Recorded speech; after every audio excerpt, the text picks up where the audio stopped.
Oh, let's see if it's going. Should be now. And Right. yay. Can you hear us, first of all, please, Yes. chat? Yes. Testing. Can you hear me? Help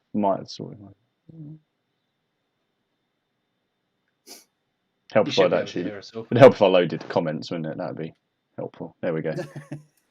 Hello. Would be rather helpful.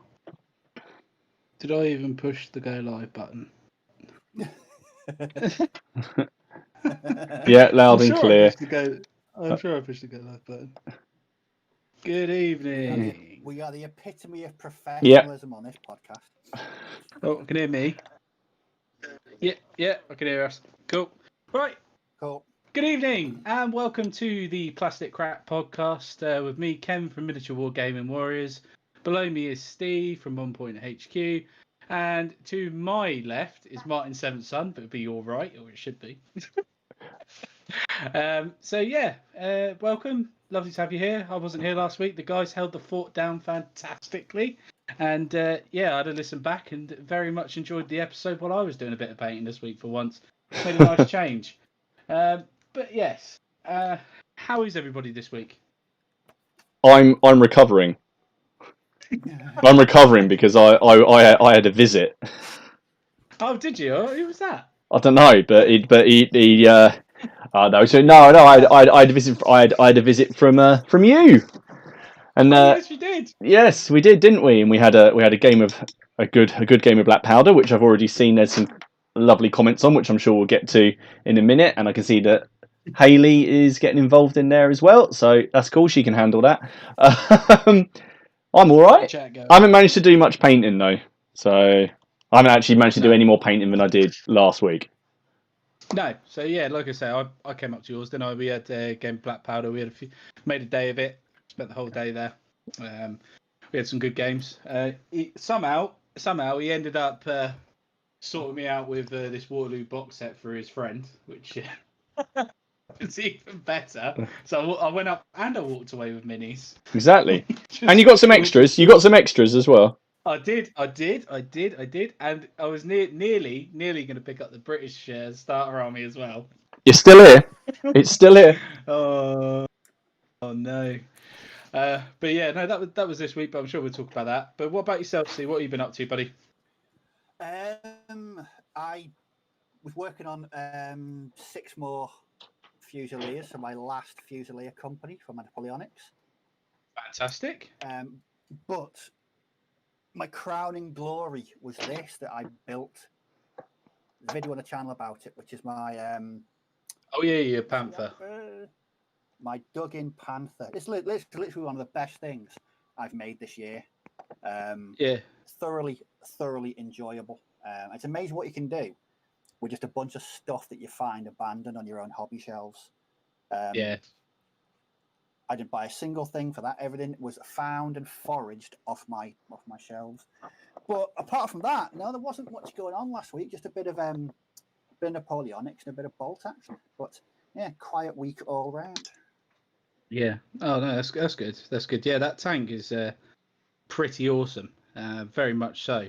I saw it and I was like, I saw it because obviously we've got our own Facebook group that us 4 have, and we all put like pictures of progress shots and stuff while we're doing videos and bits and bobs up.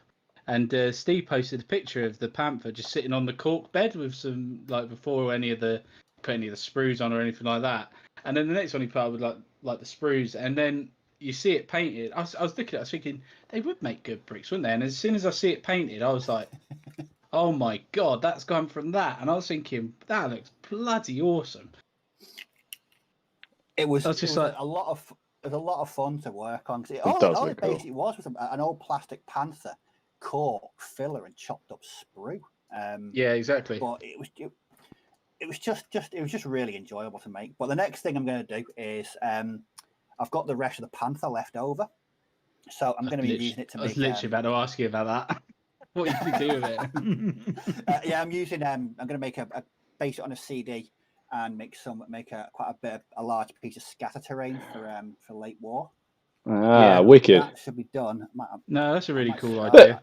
But Ken, you like that, yeah? You like that panther thing, yeah? Yeah, it's really cool. But it's a tank on a base. It's not. It's half a tank, so it's fine. So if I did a tank halfway in the mud, like just you'd be fine with that. No, because the tank can't move. It's a solid object. So it's now technically a bunker. Yeah, and We're getting down a button count in here. you couldn't do something like that without a base. The base makes. I mean, I could have based the base. Well, yeah, but what the cool thing is, you can use that as just a bit of terrain, can't you? Yeah, as well, which is nice. Game or a bit of terrain. So, yeah, or a bit of scale. And I think that that inspired me a little bit. I think you're rubbing off on me a bit here, Steve, with your basing and stuff like that, because it's inspiring me with my basing, and just to do a little bit more. Obviously, I managed to finish my first battalion, the 30th line for Napoleonics this week, and very happy about that. I got to play with them up at Martin's. But I just did a quick dip Luke APS because it was the night before, but I want to do a lot more of it. So I went, you haven't seen this yet, Steve, I showed mine.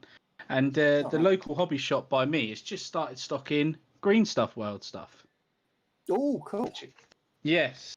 I was speaking to... Oh, crumbs. Where are we going? I was speaking to Martin saying, obviously, I can pick some stuff up locally and post and save you having to pay over Shaw's prices. But... yeah, literally, this fascinated me. This did. I've just cut out this here. It's like a staple for like leaves. And I've literally just with the paper, I've just got a load of leaves. You can't see it, but I'll take a picture and send them to you.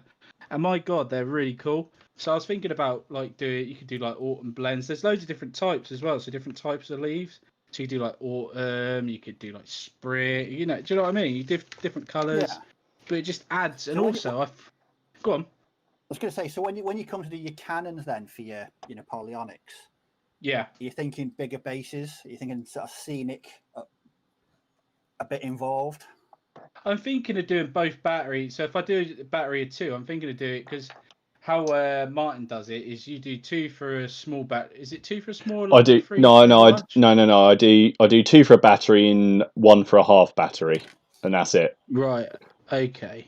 So, and that's purely because in the book you have the option of taking half batteries, and I was like, well, how do I represent the difference between a half battery and a full battery? Because I know a lot of people just play one cannon equals a battery, and they apply those rule, the 3-2-1 shooting rules to it. But the problem is obviously we're playing an abstract war game anyway, but the frontage of batteries is quite large. When you reduce it to one gun, it kind of doesn't pay off. So I kind of split the difference of I'll just use 2 guns for a battery and 1 gun for a half battery, and that made sense to me.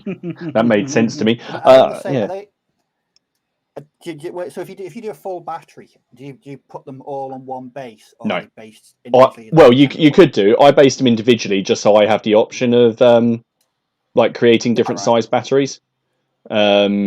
So because you could do something which I've done before, which I didn't do with Ken, which is if you have a unit that's like defending a forward position, you just give them a half battery. They've only got 1 cannon, they've got a battalion, they're in a desperate position, they're running low on ammo, and they've only got access to 1 gun.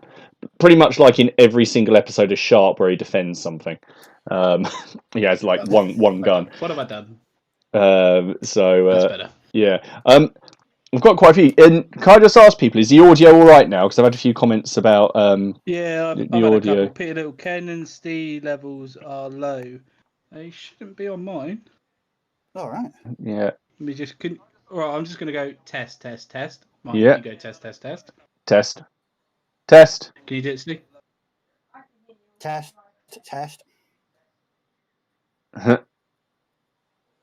Right. Well, what should I do is, because we've got quite a few people that have logged on, should we say hello to all these people that are basically taking the mickey out of us? Yeah. Yeah. So... You're right if I just start with it? Go on, you do it, I've just sorted mine out. So, I've got Dom's here. Hello, Dom. Dom. Oh. We got Hanger Flying, says... what's he saying? At Haley, were you playing war games prior to BP vids? BP? Black Powder. Oh, black powder. Oh god, yeah, I've got to get used to that. And Peter Little's put Ken Steve, your levels are low. Is that fixed or Mike? Because like I say, you mentioned before that I'm normally quite loud. Yeah, so I turned Yeah, I but turned you you- down because Yeah. Ken told me to. Yeah, because he's listening this week. Steve actually turned himself down. Yes. Should be all right now. All right, Right. that's cool. Well, Good. I've got Leslie. Turned him up. So, hi Leslie, Peter Little. Everyone wants to know if Hello. I've recovered from you coming down.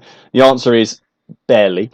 I'm still getting I over what recovered happened from in that- that game. The I kebab. recovered from that kebab. It was a good kebab though. It was a good kebab. It was. It just but could my it God, could it was feed a salty. family. It could feed a family, and my God, was it salty. Bill Roy's here. Hello, mate. He's saying that Sharp and Harper aren't happy with me and remember what they did to the Prince of Orange. Yep, I'm a murdering officer, apparently, according to a lot of people in the comments. I have seen that. Culloden's here. Hello, mate. Haley Brooks here. Don't know why. Ewan and Aaron Lowe. Hello. Robert Liu.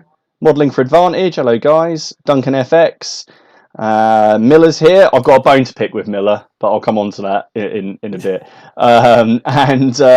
Get in here. Yeah, Hanger Flying. Hello. Oh, and Boots on the Table with Dom. I want to see Haley versus Ken and Martin next time. They don't stand a chance.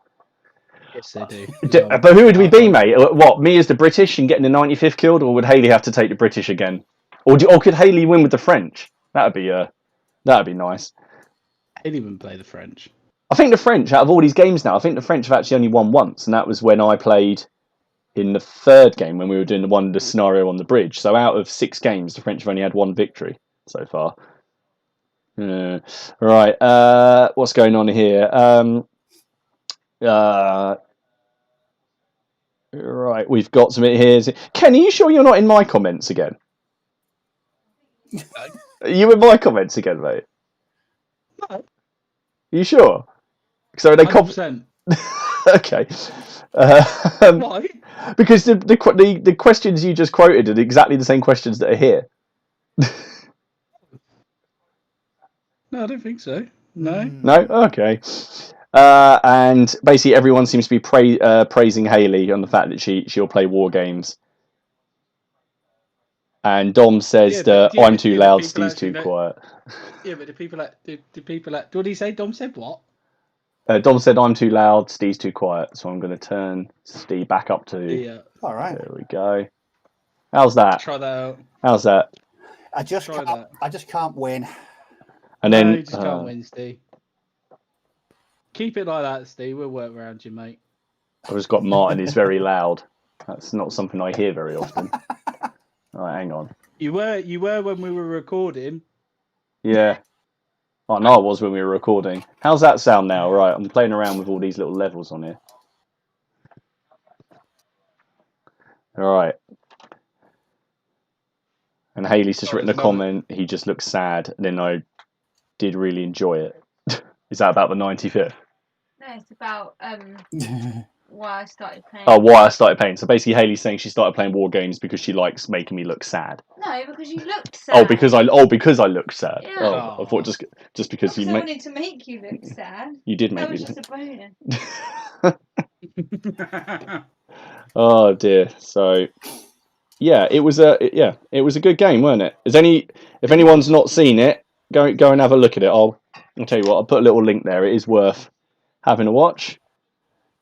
It was good fun. It's quite long, so you might need a cup of tea. It's nothing compared to my battle reports. I wish I could skip I wish I could make my bolt action ones that length, but it's impossible because you can't skip any phases in bolt action. Well, no, you can't, can you? You'd be. That's it. Like when I did my Dead Man's Hand ones, it was all over. You just couldn't because everything is due about what dice is coming out. The initiative order is random, so you don't have like a phase of movement like you do in Black Powder. But yeah, this is quite hard.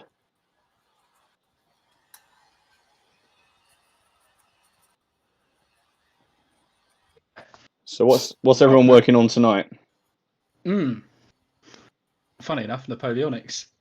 Oh, you got some, have you? Yeah, funny enough, yeah. 6 battalions worth now, for God's sake. Bloody That's hell. that's just French. That's just French. I've got bloody British down there as well. How many battalions of British have I got? 1, 2, 3. 3 battalions of British. There's 9 more here, dude. 9 more that can be yours. For just the mere price of $29.99. If they were $29.99. I'm struggling with my one. I'm struggling with just finishing this 1 battalion. Oh no, I did them. Yeah, but remember, Steve, you've done literally all the minis in that box. I've still got half of them to go because I've done 24 men to the battalion.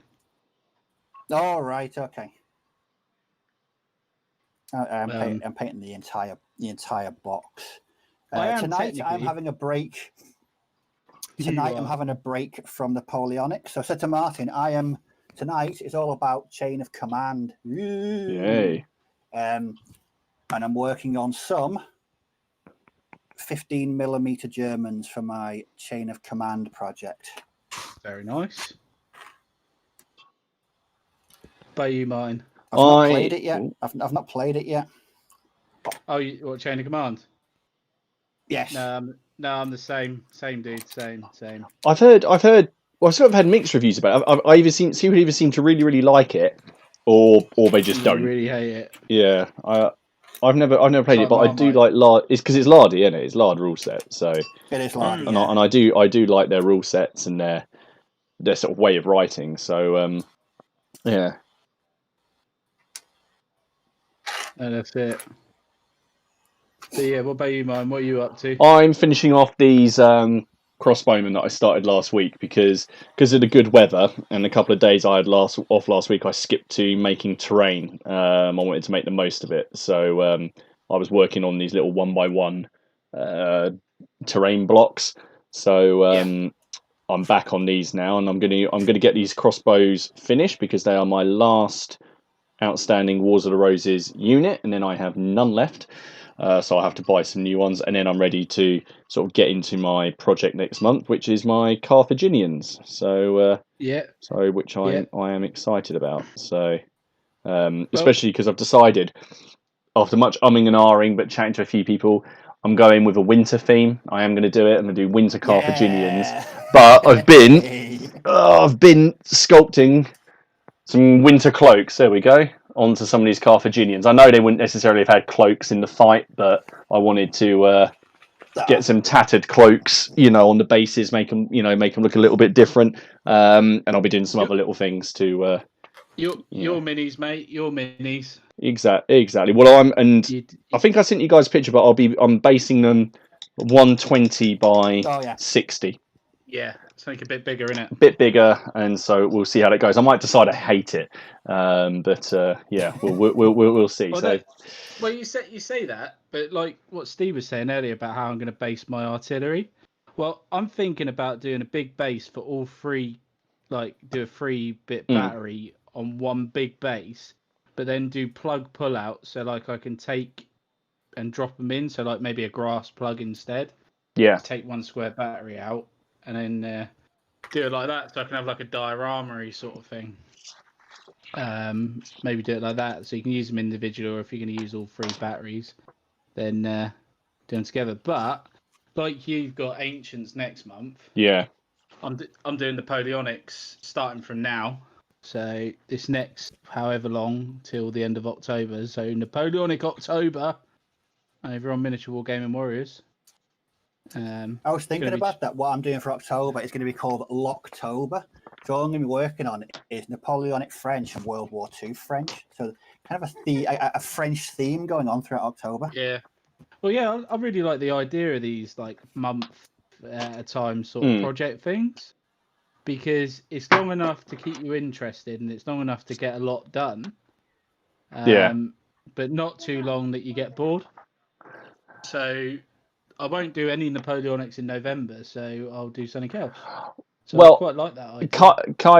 Restless Kaiser from Modern for Advantage has just said it in my chat. Well, I'll just reach over and get, because I had a little thing arrive in the post. Hang on. I know what this is. So someone's just suggested. There we go. So Miller has sent me this,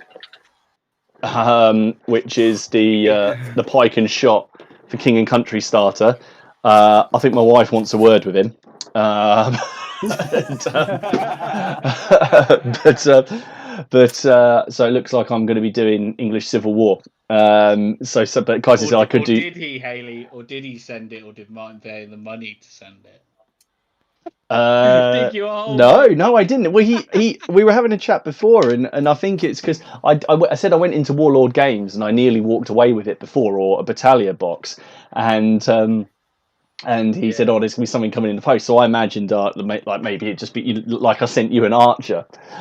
Yeah. I thought that, and this parcel arrived. It's just awesome. I mean, it's such a good set, but I don't know. It's quite cool for me because I don't know a lot about a bit like you, Ken. I think with Napoleonics, you're learning about the military structure and stuff as you go, aren't you?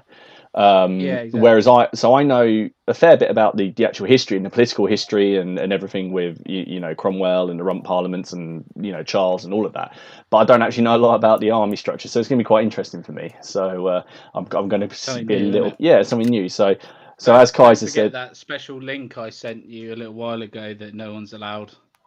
Do you remember that link for research? Oh yes. Yeah, don't forget to look on that link. Hmm. Well, I remember to remind you. Have I stumbled onto the wrong kind of channel here? It's a secret link. Oh dear. But yeah, no, it's really cool. And I'll tell you what though, I will mention it because I can't believe it happened. I actually got Laura to appear in a video. How that happened, I have no idea how. But she actually agreed. She was like, "Yeah, we can go to Warwick Garden." And I was like, "All right, but I need to do some filming, and you might end up in the video." And she was like, she looked at me like this, like funny, and then went, "Yeah, all right." As long as I haven't got to say anything, I got her to say 3 words. It was great. Yeah. Did you get her to sign some kind of disclaimer first? Yeah. It was quite funny. No, it was good. We had a really good time there, actually, to be fair. It looked lovely, the photos you sent. We've been to Warwick, but it was quite a few years ago. Oh, just remembered. I need to eat my pudding. But yeah, no, it was a really good day. Yeah, very much. Sorry about this, guys. I forgot. I've got my Weight Watchers chocolate brownie pudding. Very professional. Is that to offset? Is that offsetting the kebab that you had around here on Friday? Oh my! I've lost mine since I saw you. I put on like 1.5 kilos after that day. No. And yeah, I did. No. Yeah, I've lost it though. I'm down 2 kilos now. So, honest to God, my body must have gone into a massive shock. Like, what the fuck is me? You said you wanted a large. You said I'll have a large. I said, do you want a large? You said yes. No, but you knew how big the large were. You didn't tell me the large could feed a whole village. Jesus, massive thing they were. It's a good van. What can I say? The height of luxury around here. Yeah.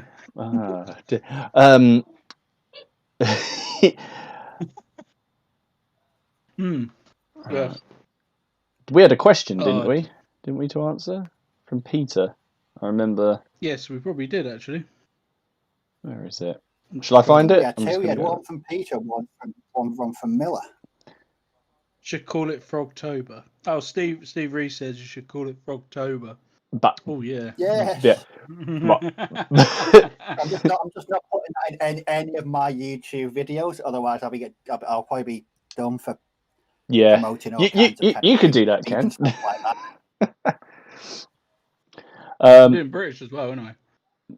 You are. I did a thing where I named all my.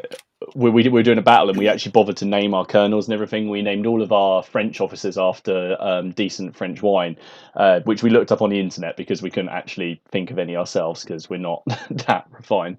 And then we named all. We're trying to think of something for the British officers, so we named them all after pies. So we had like Colonel Gingster, Colonel Pucker. Uh, Kind of rogues. yeah. I found Peter's question. Do you want me to read it out? Yeah, go on, mine. Yeah. So what he said. So what does the panel think will be the next big development in wargaming? Rather in the vein than that when we thought we had enough, along comes contrast paints. Will it be Will it be in scenery, auto production of AARs, or games over a carrier like Skype or Zoom? What do you reckon? Ooh. I was thinking about this. I think it's going to be something to do with like 3D printing. I know it's really, really popular and big at the moment, but it's largely, vehicles and the like and scenery. I think it's going to get to a point where people are going to be fielding entire armies of really detailed, completely 3D printed figures that they've done themselves. Like imagine being able to print an entire army at home. I reckon 5 years that'll be the case. Maybe 5 Yeah. years. Well, depend on how technology comes along because of all this COVID stuff. But, Yeah. Well, they do. slows it Yeah. down, but Some people are looking at yeah. color 3D printing already, aren't they? Hero Forge did that. Do color 3D printing, or they did a Kickstarter, didn't they, for that? And it didn't actually look half bad. Like painting, though. That's the thing. I still like painting. Mm-hmm. Oh God, no! I couldn't use. I mean, I think we mentioned this a couple of weeks back about using figures you haven't painted yourself. I'd still like to paint them. Yeah. But I just think that the kind of the access to the files and the sheer amount. I mean, I'm not just talking historical games. It's going to be, I think, it'll be across all types of gaming. It'll be historical, sci-fi, big games, small games. I just think that Games Workshop will lead the way with it as well. Oh God, yeah. I mean, let's face it, they've got a few quid for research and development, haven't they? So I imagine, yeah, I definitely agree with you there, mate. Yeah, I think they will. I think they will end up leading the way with it, and I reckon they have like a purchase catalog where you'll get a certain amount of print. So like you'll pay per print that you can have of that STL file or something. Yeah. So if you need 30 guardsmen, you pay so much. So it's not just buy the print and keep it. It'll be buy the print for however many copies of it you want. Yeah. Maybe they'll have a month, like a monthly thing. Maybe they'll just make a white dwarf mini subscription per month. So you'll just get like some kind of exclusive model each month connected to what's in White Dwarf. Yeah. Yeah, something like that could be, yeah. So how much 3D printed stuff are you using right now in games and in general sort of painting and modeling? Some scenery. My Lord of the Rings scenery is 3D printed. Loads of ruins. I've started using. If you talk to people who do 3D prints, either on eBay or on, if you contact any of these companies, they'll have a lot of like rubbish prints, like offcuts, and they'll sell you like bags of the stuff, and they're quite good for ruins. So you can just snap off bits. So they might just sell you like a bag for £5, just full of like misprints. Because if there is any bits that don't look great, you can just cover it in dirt. But I contacted one and got like a bag full, and I use them on bases for my Lord of the Rings stuff. So I paint them up to look like the walls of Gondor, so they're all white and that. But it only cost me like £5, and I got a big bag of them. So yeah, so that's quite cool, and you could quite good. it's quite, because I basically sat and thought about it. I just wondered, like, there must be, because my mate's got a 3D printer, and he had a couple of like a few duff ones or ones that didn't come out great, and I was like, well, and he used them as scenery, so it just got me thinking, I bet they've got it. I wonder what they do with it, and I couldn't find anyone who was actually selling their offcuts, if you like. So I just emailed them and asked. Yeah, just send them. But no, I don't think I've got any 3D printed models at all. It's mostly scenery stuff. I've got a couple Dom sent me. He sent me some dwarfs that I need to do. So yeah, but I think the smaller scale stuff, like I'm going to be using it for 6mm, 100%. So when I do my ACW stuff, yeah, to print out buildings. Oh, definitely. Now I've got a scale. Oh, yeah. ACW. I'll be able to have whole like little towns. It'd be brilliant. Really quick, really simple. really looking forward to doing that. And also, if I want ACW minis as well, I can get a 15mm CAD file and just scale it down to 6mm size. Mhm. Yeah. So you can still have a bit of detail on it and try it like that. I think it'll work quite well, to be fair, with the resin.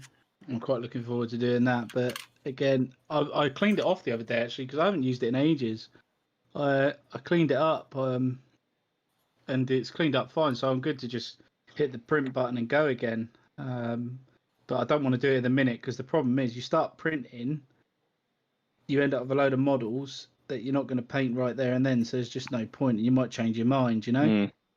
Yeah. But isn't that? I just had a thought while you've been saying this. Have you finished all those models in those brown paper bags?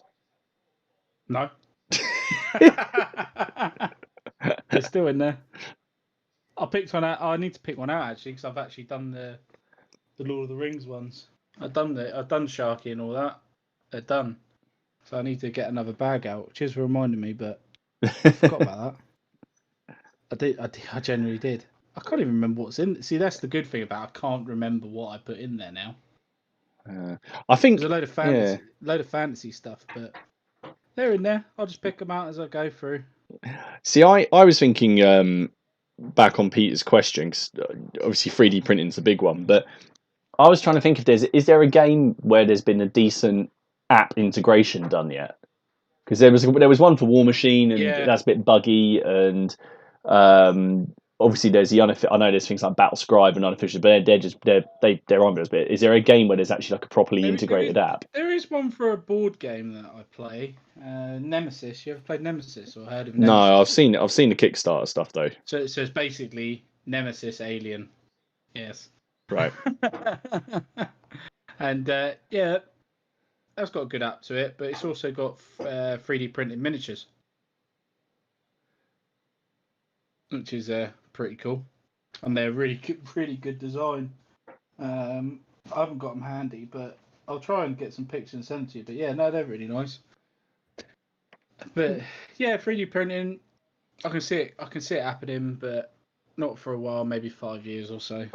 I don't think it's never going to happen because you never say never in this world. But yeah, until it gets to the detail that I can print out by just pressing a button and they look and feel like a Perry sculpt, then I'll still buy Perry's miniatures. What about metals?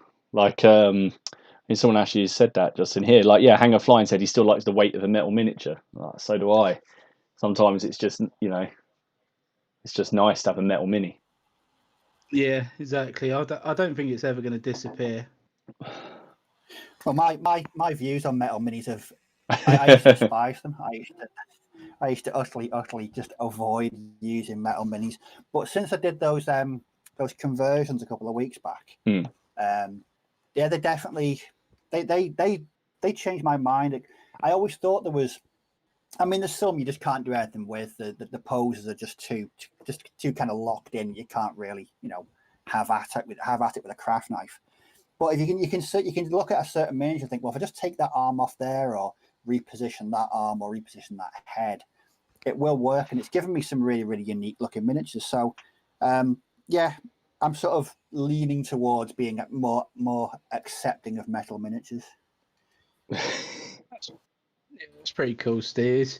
Like you say, it's like, kit bashing it is basic form. It's like what I did the other day, and I said to you, I told Martin about it before stream, is that I didn't have a standard bearer for this thing, so I took a lance from the old cavalry set I've got and using that as a standard bearer for these Italians. And I just thought, why not? It's a basic form of kit bashing, but it's kit bashing, isn't it? Well, yeah. For me, it's always about. If I haven't got it, I've been in the hobby long enough. I'm going to have spares all over the place. It's the challenge of going out and finding those bits and pieces to make what you need, rather than going out and just buying it. It's sometimes I think I like the challenge. I like the seeing what I can do with what I've got in bits boxes and on the shelves. It's nice when someone says to you as well, I guess, "Oh, where'd you get that mini from?" I kit bashed it. It's the only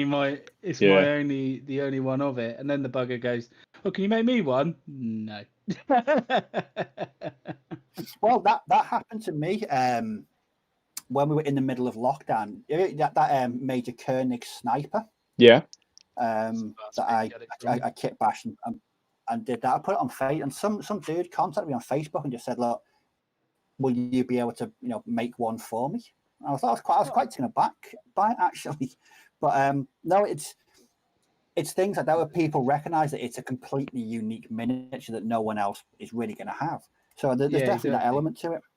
For the $29.99, Steve today will make you A base tank. a base tank, yeah. For that special price of $29.99. They're taking they're winding. I think they're trying to wind Haley up in the comments. They're saying, do you know that Martin's bought a 3D printer? I can wholeheartedly say that I have not bought a 3D printer because I just had to buy a new TV, and that was enraging enough.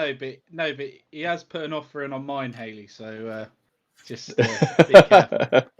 What are you trying to do? What are you trying to do to me? Psych you out for your next game. I don't need psyching out for that. Or what against? If Dom gets his way, it's going to be me and you against her. We're fucked. If we lose that, we'll just have to give up YouTube. Well, I'll just let Haley take it over. Yeah, people are saying years to come. Whatever happened to him? Another one for Peter's question is, do you think there'll be a return, or sort of the one that prompted me is that I saw on Facebook that they're looking to sort of remold and re-release Hero Quest. Really? Yeah, I saw. Yeah. They got 20 hours to go, and they're announcing something, didn't they? Okay. So is there going to be, I mean, I love retro gaming, and I've always said the only version of 40K that I will ever go back and play is first edition because it's completely insane. Trader, yeah, you can create mutants and shit on a random chart, and it's good.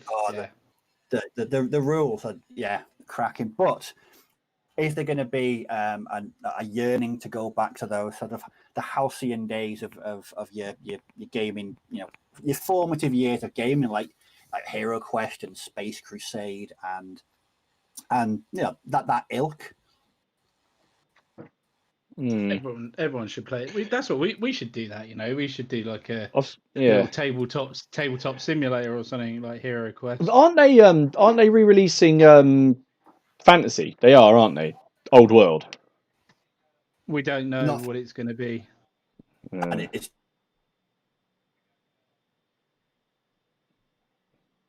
not for a while. I think they said between. You get the opinion of that bloke that filmed himself burning his high elf army. I wouldn't mind getting his opinion on it being re-released.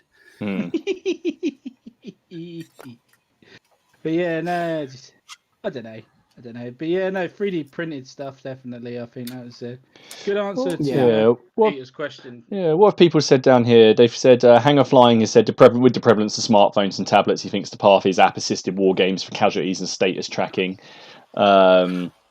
We've got Miller just saying. I've just bought some casualty markers. Oh, they're just good for decorating bases as well. Miller said as well, if you could print them fully painted, don't you think that'll take out the best part of paintings? Yeah, that's basically I think what we said, wasn't it? It would. Yeah, it'd ruin it for me. Yeah, I think. Yeah, I don't know. I don't know how many play. Is there a point in the hobby where I think we're just gonna not stop? But I don't know. There's probably only so far you can develop it, right? Surely. I mean, ultimately, how many ways can you play a game? See, I'm going to say that now, and then there'll be something on Kickstarter that'll have some new innovation. Maybe a go along the world of VR, mate. Yeah. Because obviously you get tabletop sim on VR, but being able to play with Steve, even though he's all that distance away on VR, and we're both sharing the table, we're all sharing the table. It's pretty cool, isn't it? That will be pretty cool. We can all sit down and have a game of something, but we're at different parts of the country. It avoids those long drives to Cambridgeshire. He drove back at midnight. Yeah, yeah. But what time did I get in? I got in at 3:00. Did she know you'd had the kebab? Yes. She smelled it. And I'm not going to say how. Nice. Dear. Deary me. Oh. 3 days, Martin. 3 days I've had irritable sort of bowels. Well, Cheers for that. it's not like I forced you to eat it, is it? You went, is this kebab, Ken? I was like, oh, that sounds good, Martin. And you were like, yeah, it is good. Yeah, And I you said it didn't is tell me how good, big it and then was. you said, "I said, do you want a small or a large?" You said, "I'll have a large." To be fair, it wasn't a good. To be fair, it wasn't a good idea smothering it in garlic mayo either. That was a schoolboy. and onions. And I had onions with it. Ah, Oh dear. But yeah, no. I'll tell you what though. I've got someone. We got the Toxic Steve has said Uboat's got a good app, which it has. Yeah, you ever heard of Uboat, the board game? I have. I did consider Yes. getting it. You got it, did you? No, I considered it. Yeah, I wanted to get it as well. I've been looking for it as well, and damn! I just realised the board game actually that it's miniature based as well, Martin. Lord of the Rings, War of the Ring.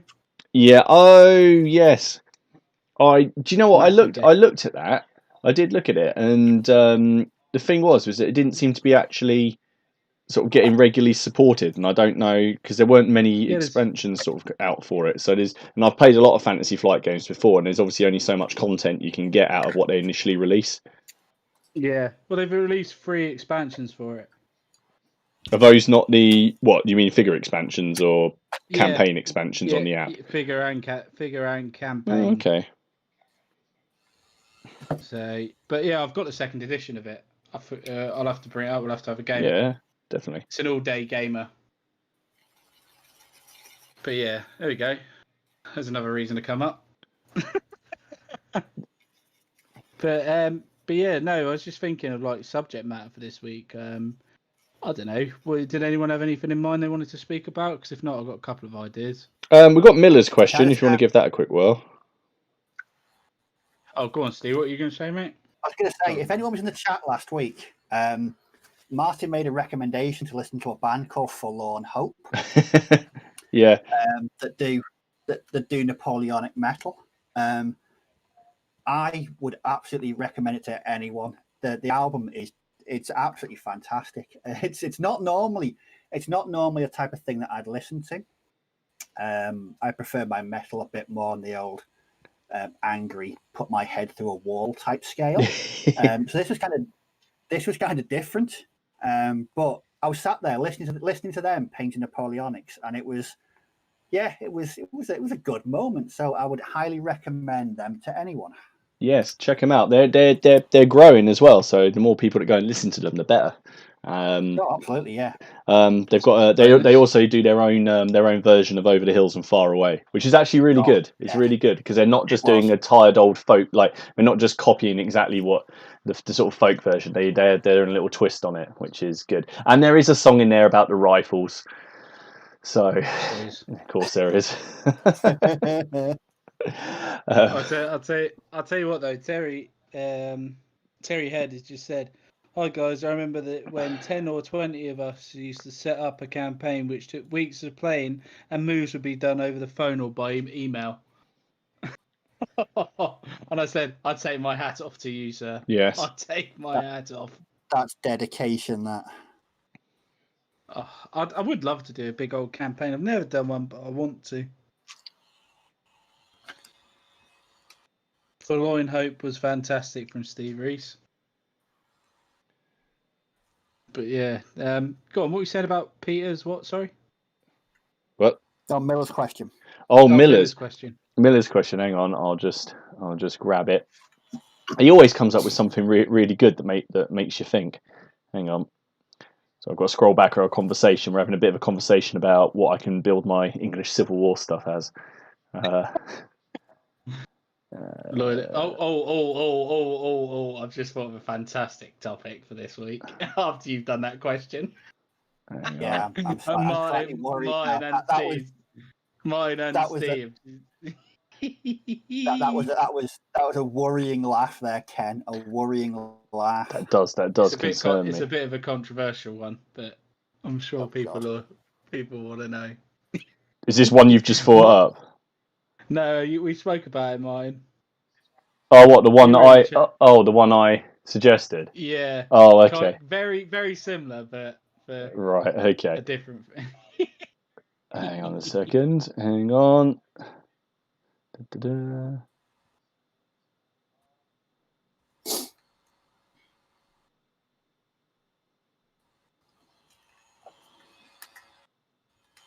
Okay, so here we go. So it's kind of similar, sort of on the subject of what he did before about like if you could witness any battle, but he's kind of like thrown it a bit more personal. So if you could choose throughout history and sort of army and be a part of the army, would you want to? If you could choose throughout history and the army and be a part in the army, you would want to be fought in. What would it be and why? Would you fight in the front ranks of a Viking shield wall in an English field, or the mighty phalanxes of Alexander in Asia, or the fog and smoke in a French column? Again, not asked in a sort of a love of violence kind of a way, but if you were going to take part in a period of history and you were going to be a soldier, what period would it be? I put forward that Ken would be a drummer boy at the front of a French column. Drummer boy. I'd be I don't know, a sapper. If I'm going to be anyone, I'd be a sapper with my burly beard. So you'd be the guy with the axe that's banging on the door, and the first one through the door, and the first one to get the volley. Yeah, I play drums as well, but that's even more funnier. I don't know. I don't know. Probably World War One, maybe. Just to like the start of World War One, when Belgium and all that kicked off, before like the trenches and stuff, because everyone would, just to see what a challenge it actually was. First bit of proper like modern warfare, wasn't it, with machine guns and stuff like that. Okay, That'd probably be mine. What about you, Steve? Just something a bit different. I was gave a bit of thought, and I was trying to balance it about how I know you said how interesting. I don't think war is ever interesting, especially if you're in the middle of it. But what you would see and experience, and how historically significant it would be that you'd get to experience. So I came up with, after reading that book I just read about Waterloo, there was some sort of personal anecdotes in there, and just for being in the middle of that battle, to experience it, to have the ground shaking as cavalry barreled past, I think that would be something I don't think anyone who was there would ever forget what they saw or what they experienced that day. Another one would probably be,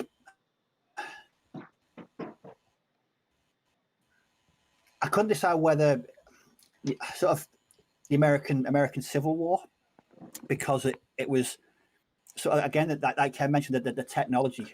So it was they were moving away. Pinnacle, wasn't it? Yeah, they were moving away from that whole black powder era into sort of there's the more like Gatling guns, more modern weapons. It was sort of one of the very first photographed wars as well. Yeah. So I just think it would have been sort of momentous. And again, you'd have seen some stuff that you clearly wouldn't ever forget. So for me, it was more the what you would see, what you would experience, what you'd smell, just the whole range of senses. But yeah, I'd go for Waterloo and the American Civil War. Okay. Fine. I don't know. I've actually found this really, really hard, because I was sitting there thinking, I was trying to think of something like it's all pretty horrible. I was trying to think of one where I'd be like, oh, that's all right, because I could have just sat at the back. But I don't really think there is one. I guess if I was going to be part of an army or a period that I'm interested in, I'd probably go to the medieval period. And I probably would say the Wars of the Roses, just because of how the armies were constructed at that point, would be more loyal to their lords than they were to the king. And you have the sort of like, you're really at the start of that change towards gunpowder, and pike blocks, and you're starting to see these new developments in armour and things like that. Also, if you were going to be a commoner, I mean, obviously the Wars of the Roses wasn't great for commoners, but it was. I think if it was, you're more if you remembered an ability, if you're on the losing side, it didn't generally go very well for you. Normally at that point, it's better than the 100 Years' War, wouldn't it? Being probably then as a commoner, but yeah, well, you could expect to be War of the Roses. ransomed if you were in the 100 Years' War. If you're a noble and you were captured, you'd expect to be ransomed. That just didn't happen. You would generally be executed or attainted, and like your whole family name like ruined, and yeah, it wasn't great. So that, and yeah, I'd say probably the Wars of Roses, because I think there's just a lot of the very interesting developments that are made as you come up towards sort of the Renaissance. So there we go. That's my answer. Then the chat here going, Terry Head's putting ECW. I don't think a lot of people understand the whole war and the outcome from it all. Today's political system traced back to history to this time. And Steve Reese has put, after doing it in the army, I don't want to do it again. But Spitfire pilot in about fucking hell, yeah, I should have said that. I was thinking more land. Spitfire pilot in the Battle of Britain, yeah. Yeah. Actually, yeah, I changed my mind. Probably that. Tom the Wargamer has a brilliant one. What about just being in the Home Guard? I'm up for that. Yeah, I'm up for that. Nick, what have we got here? Oh, there's been quite a bit here. Nick Games says there's a lot of opinion of where you'd be the drummer boy. So they're suggesting that you'd be the drummer boy in the Forlorn Hope, or that you'd be the one putting out the markers for the range shooting when they fight the Zulus. When they put the markers out to see how many yards they're at, you'd be the one that they the one that they send out to do that. Cheers, guys. The Emu War. Miller said he'd want to be an Ironside. Bill Roy said the Emu War, and he'd choose to be. My chat's gone weird. Hang on a minute. An Aussie sniper, and yeah, that was quite a good question actually. It's a bit thought provoking. Yeah, a bit different, isn't it? I've got. Here we go. This is going to set the chat off. Martin's one would set the chat off more, but we refer to the English Civil War as the first Civil War. Right. You get where I'm going with Yeah, I just remember what you said. Although the English Civil War is like free Civil War. Well, yeah. Is it the first English Civil War? When would you guys say the first English Civil War was? This is the question. What was that battle? I'm not too down with my sort of Dark Age history, but it was he was called Stephen, and he was fighting against his sister Matilda. When you was it? That's the one. Yes. Yes. It's the only reason I remember it. Yes, that was. It wasn't a civil war as such, but it was quite a large sort of. It was a prologue. Yeah. Back then, I think there was many. I think internal conflicts was just sort of summed up that period in history. Yeah. Well, yeah. I mean, it's as I said. The thing is there's so many, especially in the medieval. Basically, the Plantagenets just murder and fight each other for the best part of 300 years. And yeah. That was all civil war. I mean, Richard Richard Lionheart, he fought with his brother against his father, Henry II. You got Edward III against Edward II. Do you not think it's funny though that how we refer to the English Civil War as the English Civil War? But the English Civil War was between Parliament and the King, and basically, and Parliament representing the people. So by that point, you've got like a constructed governmental system where the Commons supposedly have a voice. So yeah, I don't know, but even then, the Civil War is actually what the what's called the War of Three Kingdoms. You got the Bishops' War, the First, Second, and Third English Civil Wars. The other one that I can't remember that someone's probably in the comments is now going to tell me. Yeah, I don't know. It's hard. I guess it just comes down to when you think of when England is really a country, because it formed. It's 1603 when James James VI of Scotland becomes James I of England. So that's when the two kingdoms are effectively united. So before that, it's England, Wales, Ireland, and France, isn't it? That they proclaim themselves kings of, even up until. Yeah. Well, that's what I was saying to you when I was like, we were having this conversation. I was saying, well, technically Henry V was dealing with a civil war because technically the King of France wasn't a king, was he? He was a rebel, apparently. According to Henry. According to Henry, he was a rebel. Not actually the king, because they're his subjects. But you had a better one, mate. You had the best. And I want you to say it as well. I will. What I would say is Rob Jones has just said he'd want to be at Agincourt. There you go. So he could witness the arrow storm. As long as I was on the other end of it. Well, sorry, not on the other end of it. I was the one as long as I was the one firing the arrow or behind, that'd be fine. I'd like to be an independent bystander, just observing the carnage. No, as long as I'm not having arrow. As long as I'm having arrows you could be a fired herald. at me. There you go. You could be a herald, Steve. You could be a herald. A herald. Yes. Take news of the battle. Go and do the negotiations. You always respect the other side's herald. So the English would have had one, the French would have had one, and they would have just literally stood next to each other during the battle and just watched it. Yeah. See, I'm down with that. As long as people aren't firing things at me and trying to hack bits off me. Yeah, I'm to be honest with you, that's probably that. the cushionest job in the medieval period, being a herald. Unless your lord loses, yeah.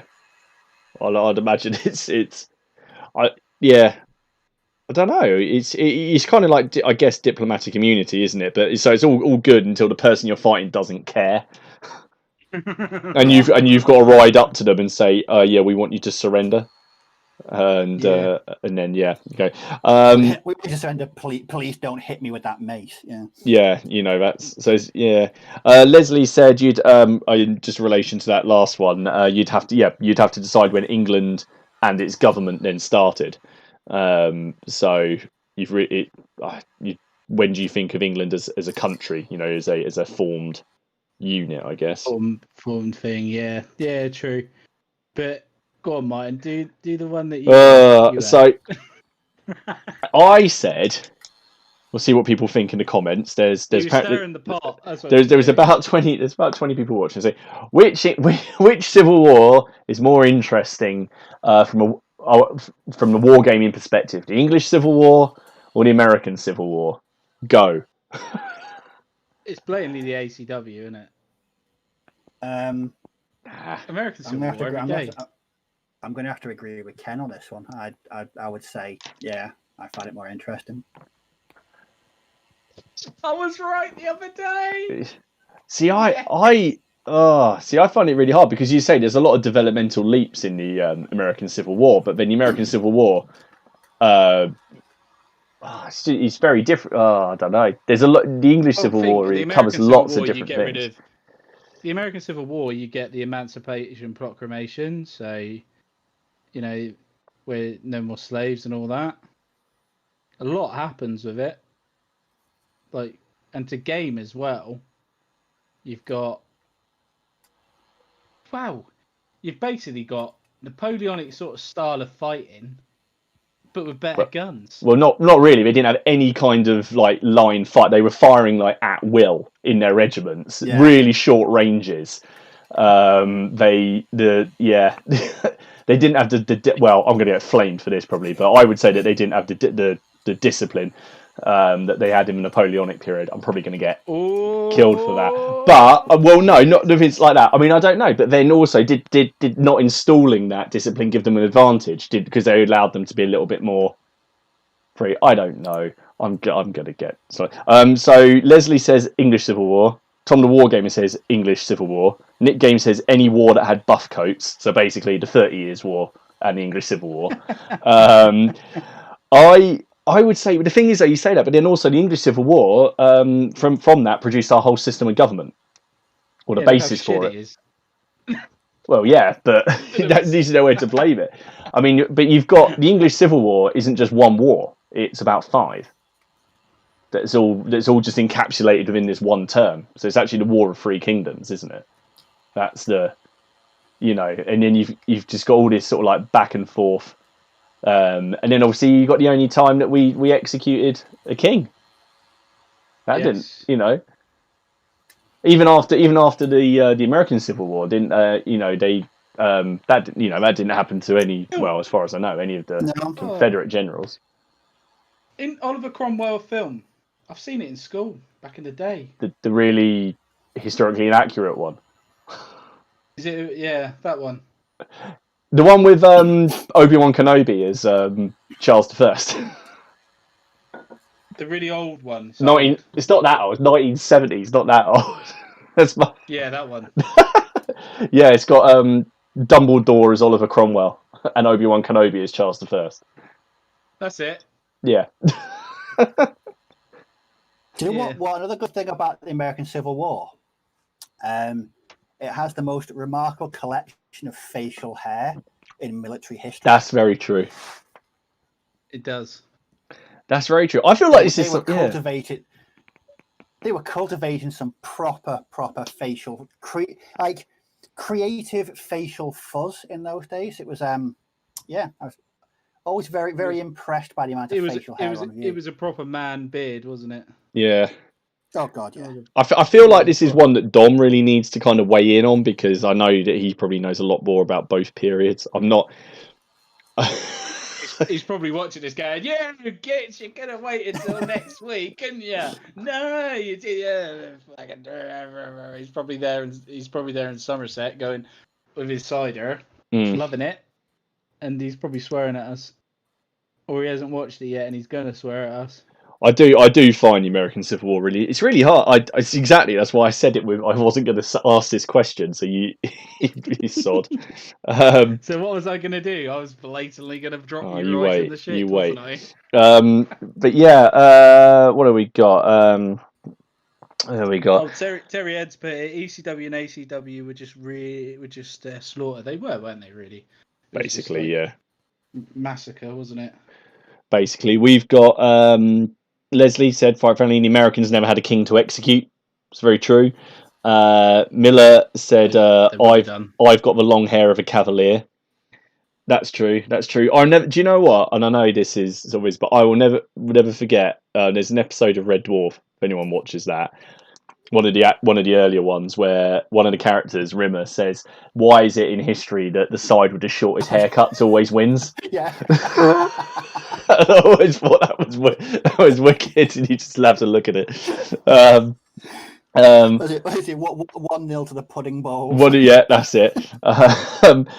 Nick Games said the Great War had some great moustaches and beards, and then Leslie puts forward the facial hair in the American Civil War is because of the lack of hot water in the US. Boy, they're on a fire. But yeah, it's no, yeah. No. It's just one of them, innit? Just get the chat going, innit? Get it going. Get it going. But the chat seems to be on the side of the ECW. I haven't seen anyone say American. I would like to think, because a lot of us are English, so you never know. Your American followers might disagree. See, I was thinking that when you talk about the English of war, my family history, I think I'm only English by about 2 or 3 generations. My family are from Scotland and Ireland, so yeah. I mean, when it was all kicking off in the 1600s, I imagine my ancestors weren't involved. In what from Ireland? Wouldn't it be cool to know though? Wouldn't it? Wouldn't it be that? There's a question for you. Wouldn't it be freaking cool to know who your relatives were back in like the 100 Years' War period, or War of the Roses period? What they did. Yeah, it is until you find that they were like strung up for like chicken rustling or something, and then you're like your mate will do it. He goes, "Oh yeah, look, I'm related to Warwick the Kingmaker. Brilliant. Who are you related to?" I'm related to Ned from Ely, who got killed for trying to steal a cow. It's I mean, the thing is, like, you can actually go quite a long way back, can't you? There's quite a lot of records. I remember Medieval Wargamer put up a thing recently about tracing family and people in the who had fought in the 100 Years' War in certain because we have the records of certain people who were recruited into archer companies because they kept all their names and so they could draw pay, and those records you can check out. I'm just thinking though what you're saying about Ireland. I mean, obviously this is the thing, isn't it? We always think, I don't, but I don't know. Maybe people think the English Civil War was actually just, confined to England, but it stretched. We had, Scotland, you had Montrose and the Coventers, you had the Irish stuff that then Cromwell obviously went to Ireland. That weren't great. And then you got the other two civil wars. Well, the first English Civil War, the second English Civil War, but before that you got the Bishops' War as well, and it all comes under this big umbrella term. So I don't know. But then, did you guys in school ever learn about the English Civil War? Because we didn't. A little bit. No. A little bit. We never did. I learned a little bit, probably about a month. Yeah, we didn't. That's what I know about Cromwell film. That's weird. I hate it when they do that. We were made to watch Elizabeth with Kate Blanchett, which is again just like just from a historical perspective, not going back into the film thing. It's not great. If you're going to show kids it for their GCSEs, it's just like make sure it's frigging right. Yeah. What was the other one I was going to? It's just reminded me of an interesting thing. You're on about relatives, tracking down where they were. Yeah. My regular gaming opponent Ian, we first met in 2004 through playing Flames of War. Right. And it turns out that both our granddads served on the same ship in World War II. And they were both Scottish. Each other. So we always think, is it strangely, could they have known each other? Yeah, of course they would have done if that would Scottish. Especially if there weren't many Scots on the crew. It would have been really freaky though, 70 years later, their grandsons meet. Yeah. Crazy, wasn't it? And then play war games. When they went to actual war. Yeah. Yeah. Yeah. Go on. Sorry, no, I was just saying in the chat, Leslie said, just very simply, they learnt history, but the school system has gone to pot. The level of historical knowledge that kids have now is horrific, in my opinion. I even asked my missus about some sort of history and things like that, and she don't really know half of it. I teach her a lot. Like you should know a little bit about your history, just even a little bit, just basic bits. But history, you had to take it, didn't you? Yeah. Well, I left school 13 years ago, and for history then it was optional for GCSE, so I took it for GCSE. But if you didn't, you just stopped learning about it in year 9, didn't you? So and that was it. I did love history. I did history at A level. Modern you enjoy political, and it was because when I was at school, we didn't have history per se. We had like history and geography crammed into what were called humanities at the time. So we didn't have set history or geography lessons. But I've always liked history. So when I got the opportunity to do A-level history, I absolutely took it. Yeah, all over it sort of thing. Yeah. I kind of regret not doing history at A-level, to be honest with you. I wish I did do it. But I only did 1 year of college anyway and didn't go to uni. I did the other route. I went apprenticeships in the end. Although you say that, Miller's said he shows you're right there. His apprentice is beyond dumb. So I guess they're having to chat about or he's trying to chat about history, and it's deaf ears. Yeah. No, that's it. I love. That's what I mean. It's just one of them things, isn't it? You've got to be the certain type of person to like documentaries. I find as well. Oh, God, I wish I could just binge watch documentaries every day. That's what I mean. They should just have a channel on Sky for documentary channel. The history documentary channel. That's all it should show. It shouldn't show anything like that. On this episode of Porn Stars. Fucking porn stars. Fuck off my history channel, you bastards. You're not history. Okay, Ken's on one. I want stuff like the Battle of Jutland. I want to know that. I don't want to know what this guy brought into Las Vegas. What are you on? I've got you a DVD player here, Rick. How long have you owned it? Who's asking? I can honestly say I've never seen this program before. It's all right. Never seen He's it? doing a pretty good. Oh, what are you doing, Steve? You're just gonna. We found Ken's thing now. He's moved on from base tanks. I'm gonna find you a porn stars T-shirt and send it to you. I don't mind the show. Don't get me wrong, but just take it off the History Channel. The History It's got Channel history. hasn't shown anything historical for ages. I used to love it growing up as a kid when I was like 11 or 12. It used to just be constantly. That's all it was. World War II documentaries or documentaries on the Far East or Middle East and stuff like that. You know. Not nowadays.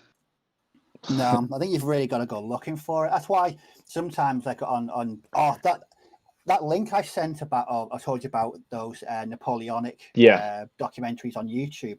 I finally watched them all. It was absolutely brilliant. Just so informative. I know so much more now than I did. I keep forgetting to watch them, Steve. Oh, they're brilliant. They're so good. I think I missed one though. I think there was only one episode, or one or two episodes about Spain, or the Peninsular War. The rest were more sort of Russia. I think the Russia one was on for about 45 minutes. But yeah, highly recommended. Really, really well done.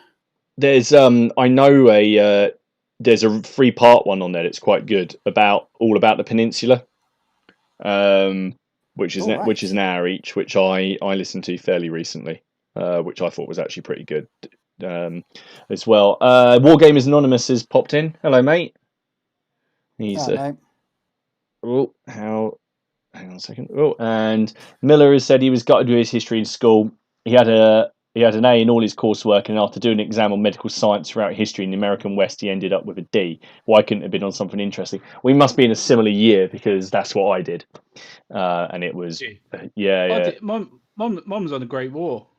I remember the Second World War. Mine was the Second World War, and I remember it was the History Channel that actually got me through that exam because there was an advert at the time with a Winston Churchill quote constantly going on, right? And it just literally drilled it into my head, and I remember using this quote in my exam. Really? Yeah. Honest to God, I used this quote, and I said it's something like, and Winston Churchill once stated such and such and such and such, but my teacher got feedback because my exam, my one got like checked, double marked. You know, they used to just pick random ones to, double check sort of thing to see if you got a fair grade. Well, mine got double checked by my history teacher.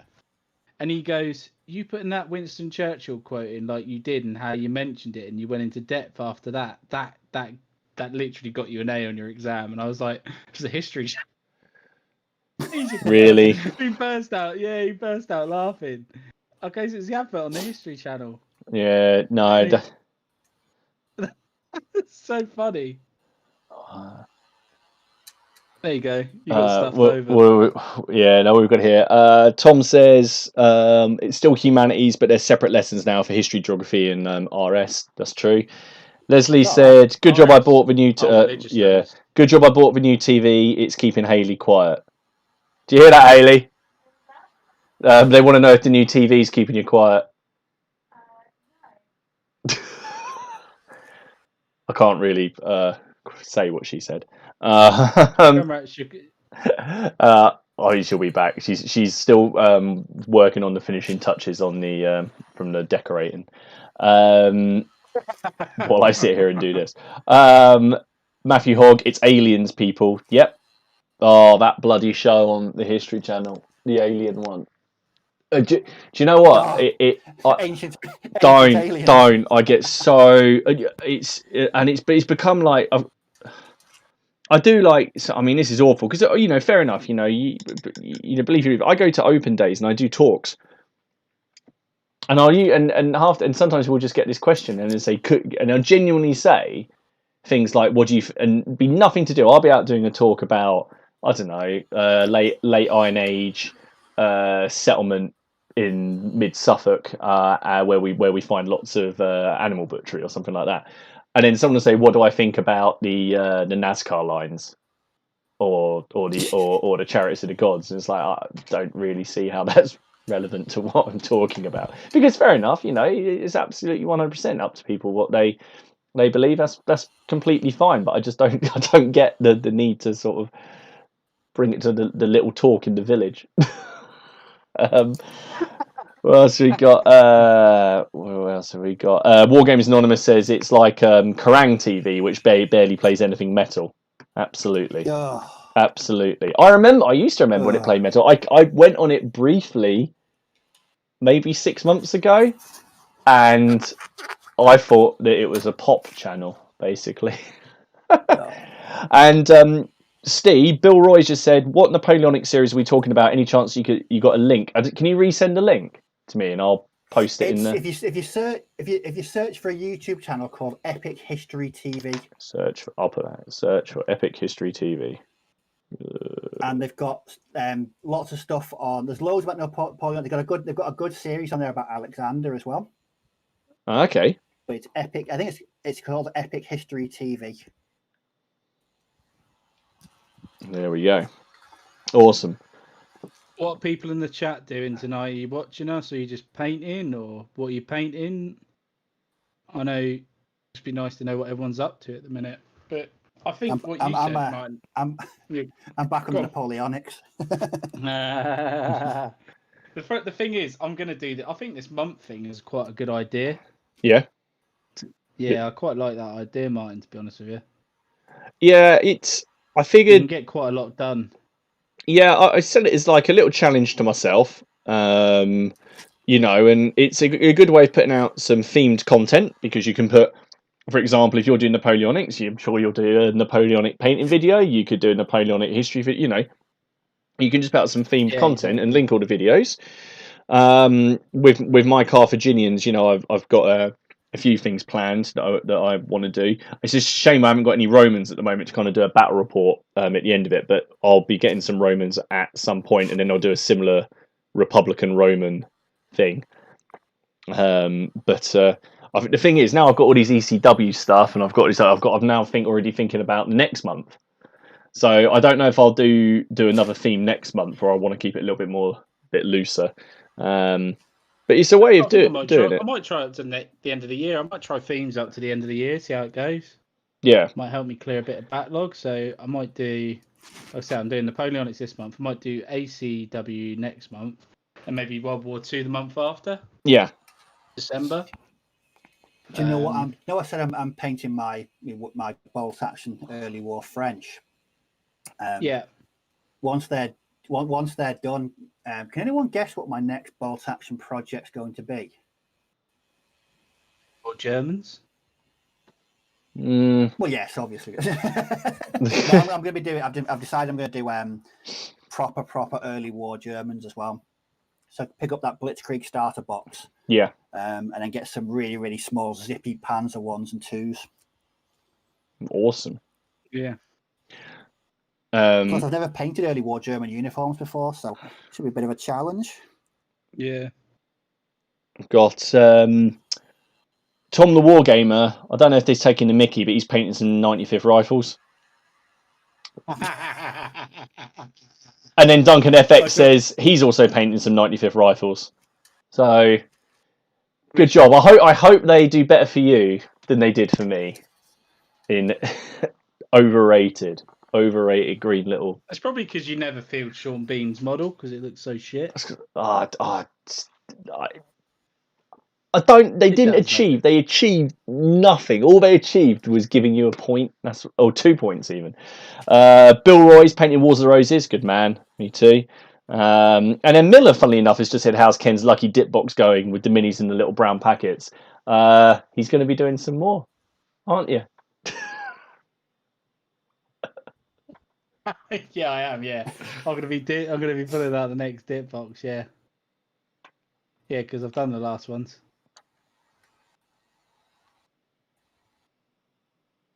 These French are so good, so easy. These Warlord. I'll tell you what. If you're getting into Napoleonics, and it's not a joke here, and you're gonna have a French and you're gonna have a British army, or if you can have French and your mate's gonna have British, get the starter set. Don't go for the Perry straight away. That is the biggest tip I can give you. don't go for the Yeah, Perry straight away. get used to the other stuff. Yeah, yeah, because the Perrys were just like the biggest mind screw I've ever had in my life, because there's so many parts and so much goodness on those sprues. I counted over, right? I put all the heads on the miniatures, and guess how many heads I had left over? I'd imagine quite a few. I had about 37 heads. Yeah.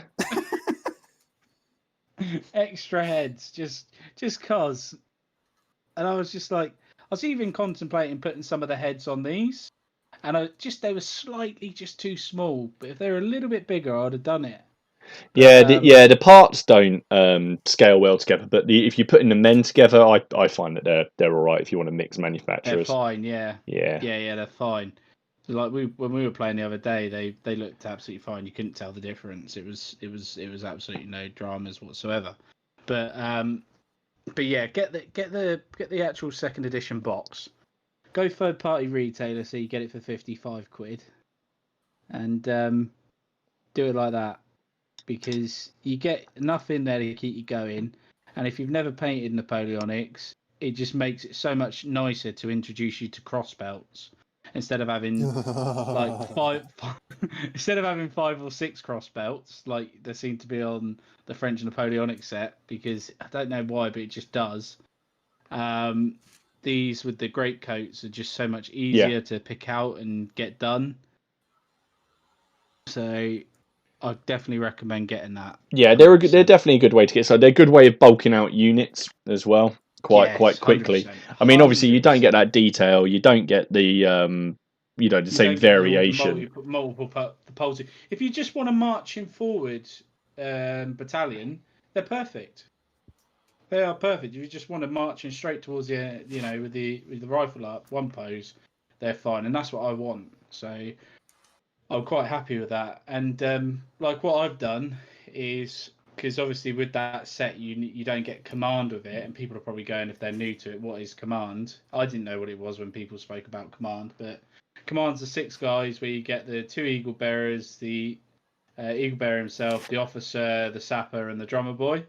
So if someone ever refers to command, that's what it is. Or if you're second battalion, you don't have the eagle guard, you just have a couple of fusiliers or voltigeurs or grenadiers. But someone just carrying the standard, basically. And like, I've picked this up in a couple of weeks. I'm quite happy with myself in doing it, but like, I know you guys are going to find this really weird. I can't wait to paint these Italians because they're nearly done already. Yeah. Because they're all white, I've gone with the easiest regiment I can do. So the 4th regiment. So literally all they are is like round like the chest bits. Yeah, they were the ones you used around here. Yeah. Oh yeah, were they? I wonder why he did them, because they're like the easiest ones, aren't they? Well, yeah, I'm doing a whole brigade of them though. So there's not a great, there's some bit, you've got like basically little bits of red on them, and that's it. And there's a green bit on the strap on the arm. Yeah. And that's it. Literally, that is it. And it's like they are really quick to do. So yeah, they're getting done. But But then you've got to do different regiments, haven't you? So you've got to do the 4th, then you've got to do another one and another one. But I'll tell you what, those flags you said about were really good. GMB. Really good flags. Yeah. I'm also really pleased because I've looked on there and he does English Civil War. So I'll be using his stuff for English Civil War as well. Because I really like those. That, can you? No. Leslie says she can. What's happened to the mounted officer? Every command group needs one. He has got one with choice of head as well. Choice of and 2 lancers to go with it. And yes, Martin got me. That was Martin's donation. Which very appreciated of that. And I brought you up some Fallschirmjäger, didn't I? You did, and I'll put those together so we can have a little come up like what do you call it? Operation Squad. Germans, Fallschirmjäger. Hello, what's that all about? I'm gonna go back watch. Fallschirmjäger. I'm gonna see what I can. I'll watch some of Steve's videos and see what I can put together. I might try and do one with it, like just sort of in a I've combat rolled kind of pose. I'll see what I can do. Yeah. That one I was telling you about, where he's down on his knees and they're bent behind him. That's a really cool pose. Quite unique. Yeah, I was having a look at them earlier. About, Steve, for the plastic. Which one? The Oh. Fallschirmjäger where he's on his Yep. knees and he's got his legs bent behind him. Yes. That's a really It's very sweet pose. versatile. I've used that on machine gun crews, mortar crews. Yeah, it's very, very versatile. I just love that Fallschirmjäger box. In fact, all the plastic Germans that Warlord do are just so good. They're just so Good. versatile, and you can swap between different boxes. So yeah, definitely agree with that. Awesome. Miller's said, have you guys watched Miller's latest video where he did his crossbows? Have you seen I it? haven't yet. No. He's strung his crossbows. So he's just said, am I going to string them? No. is the answer. They look awesome. They really look cool. But I kind of just I don't know what it is about this unit. I was really happy when I stuck it together. I was like, yeah, I've kit bashed them all. Painting them's taken ages, and I don't know why. I don't know if it's just because they're the last ones I've got before I need to buy some more, and it's just mocking me a bit. Yeah, I'll have to see. NI Miniatures is in. Hello, Jay, and Ewan and Aaron Lowe are back, and Nick Games is back because he's just taken his dog for a walk. So still must have his headphones in his pocket.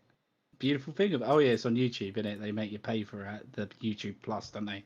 I didn't know that until my better half told me last week that you've actually got to pay for it to be able to listen to it without the backlight on. There is a way around that, Steve, and I can tell you how after the stream if you want. But yes. All right. Well, given that as of midnight tonight, I'm back under lockdown, so I won't be going out much. Are you, mate? No. Is it back at you in a local lockdown? Are you? Yep. From midnight tonight. Oh dear. So, bloody hell! But the thing is, everything's rising again, innit? I think we just got our game in time, Martin. Yeah. That means that that Haley's going to be playing the next one probably. So. Everyone will look forward to that. Haley kicking some ass. But yeah, no, that's a shame. You don't really see the reaction that Haley gave when the 95th were lost, were they, Martin? It was just that not really in the moment thing of being in the room and just hearing her go. Yeah, didn't quite capture it properly, did it? No. So we got Warren Rabbits here. Hello, and Walkabout Games as well. There's quite a few people just dropped in now. And then Bill Roy has asked, are any of us making up our own contrast paints? He's making a white, light grey one to go over the Apothecary white. I don't know. Has anyone tried doing their own or anything? Because Steve, you don't use them anyway, do you? You stick to... Oh, I don't use them, no. I'm too old school. Not at all. No, still just use your standard Vallejo. Yeah, I'm using a Vallejo Model Air paint at the minute to do this blue. It's actually working really well. They are handy for that. I've got quite a few Vallejo Air, and yeah, the some are really, really good for just effects. I mean, I've got one. I use it for doing rust on Necromunda bases. Oh, okay, quite a smart idea. But no, I never thought about making my own. I've mixed them up to make different colours, but I've never actually made my own. I've got guys in my chat saying Terry. Oh, bloody hell! I better catch up my chat.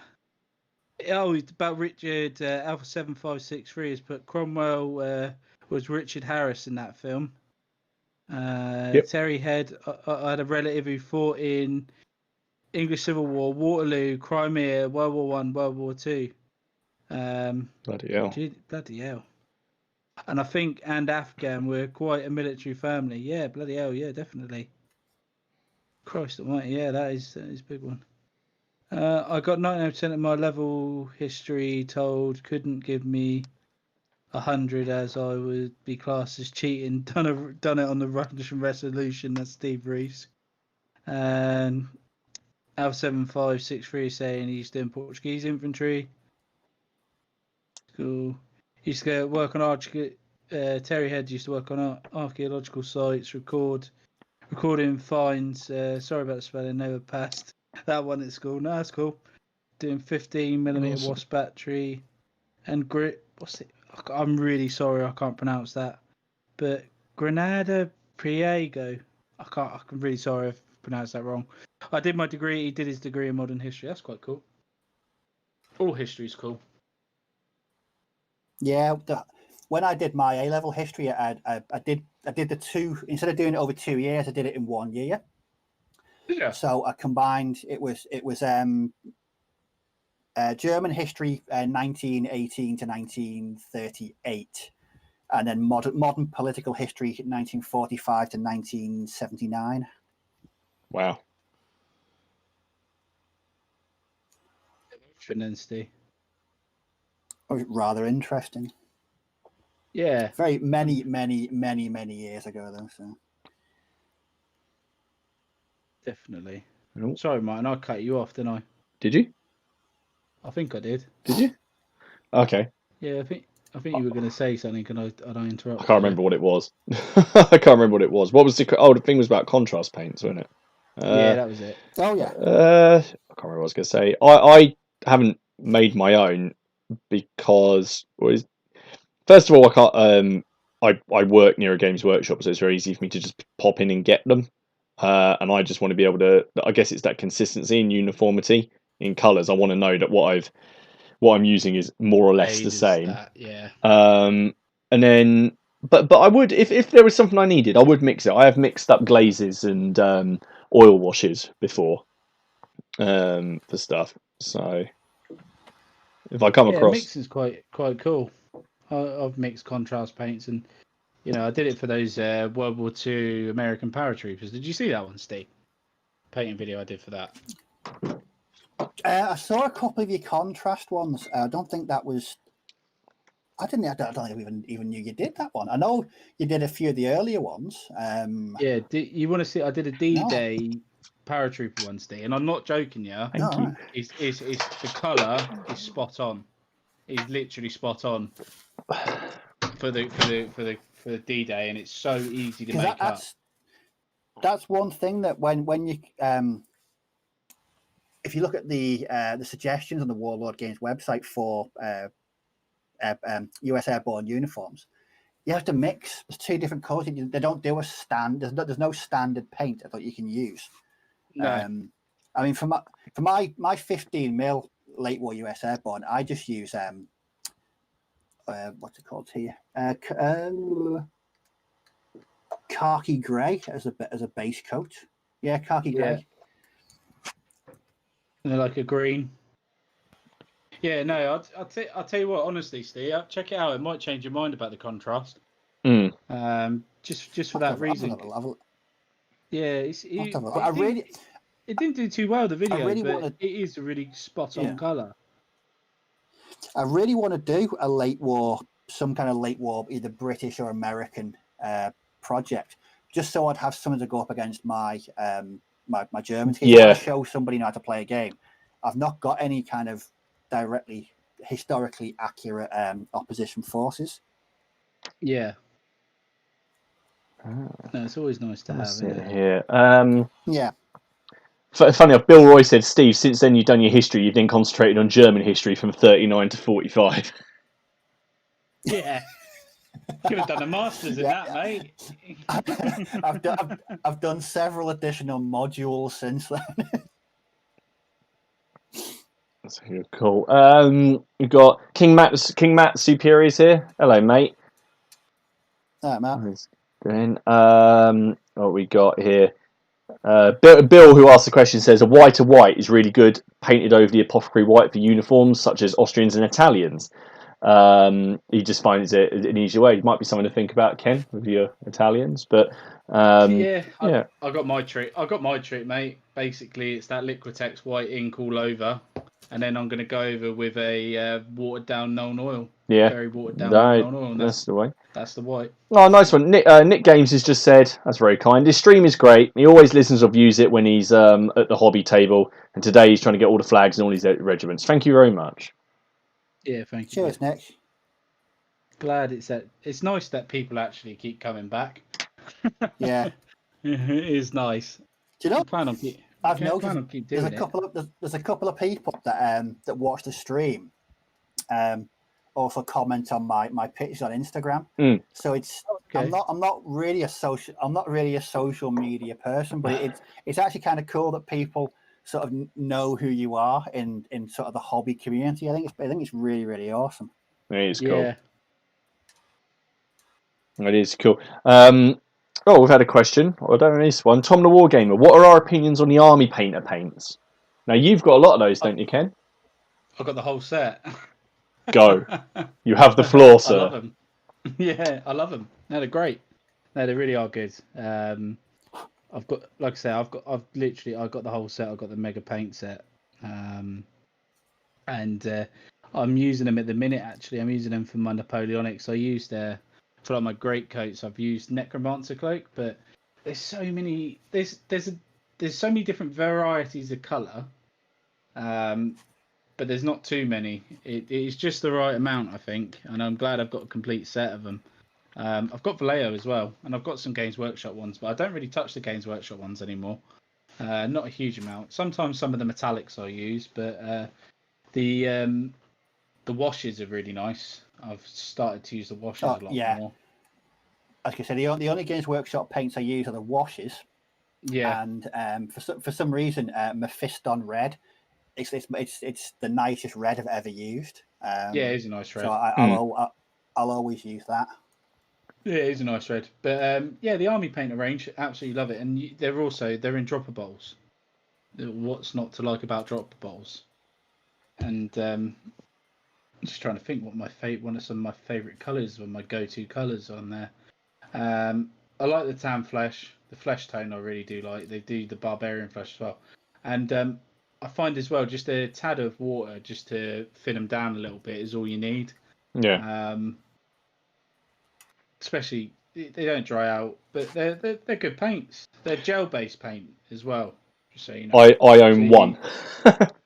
Oh, do you only own one, do you? I own, here it is, Witch Brew, which is my favourite green for highlighting. I think it's wicked. It kind of comes out like looking too light, but it dries a really nice colour. Like it's just a bit. So all my green is, especially if you get Militarum green, the contrast. If you then put a little bit of Witch Brew just on some high points, it really adds to it. It really looks cool. Yeah. The only Army Painter the only one I've got is Strong Tone. That's the only Army Painter one I use. Oh, okay. No, see, look, it's all personal preference, isn't it? But I think they do a really nice range of colours. Yeah. Paint's paint at the end of the day. How do they compare to Vallejo? But I'm wondering that. But Leslie's also asked in the comments. How do they compare with like the Vallejo paints?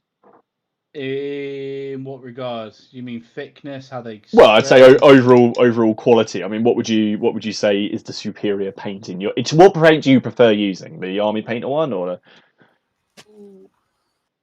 Ooh, that's interesting. I think they're about the same. I like them both the same, but the Vallejo is definitely gauged more towards the historical wargamer.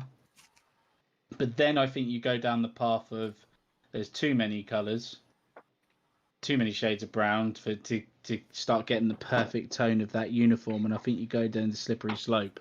Not buying one paint to do 5 uniforms and you'll never do it again when you could have just used a slightly different brown and it would look fine. Do you see it? Do you know what I mean? Yeah. So like there's specific paints for specific jobs, and if you only want a little bit of paint, you have to buy a whole tub that you're never going to use the rest of. Yeah. For application wise, they both go on really well. They both just need a little bit of watering down. But I will admit my favourite brown of all time is actually a Vallejo, and it's the flat brown from Vallejo. Yeah. Absolutely love that brown. Such a good brown. All my rifles are based with that. Really is a really nice brown. But yeah, no, they're more to. I would say there's a lot more brighter colours. So they're good for a mix between fantasy and wargaming. Yeah.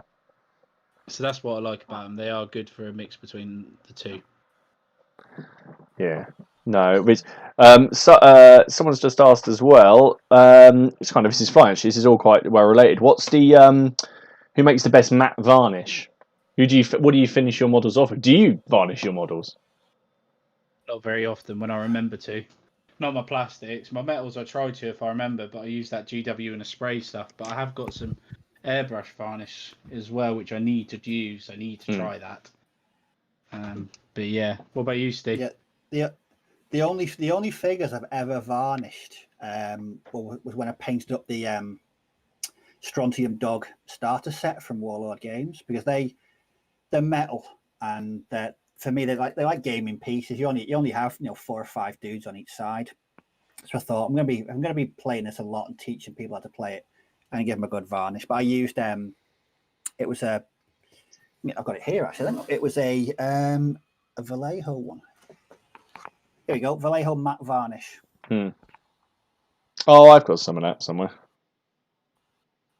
Yeah, that came in the with the set of airbrush paints. So it's supposed to go through an airbrush.